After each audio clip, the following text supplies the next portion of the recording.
Hi guys, this video will teach us on how to do the alternative way of uploading Premiere Video on YouTube app. First, click your YouTube application, then click the video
ends to save it.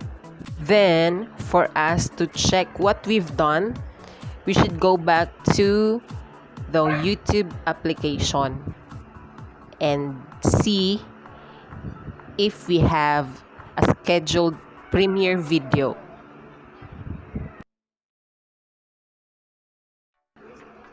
Ta-da! We now have setted a Premiere Video on June 26, 2020 at 12 midnight. I hope you learned something from this video, and I know that we can use this in our uploading basis on YouTube since YouTube Studio is not working in uploading videos for a few days already.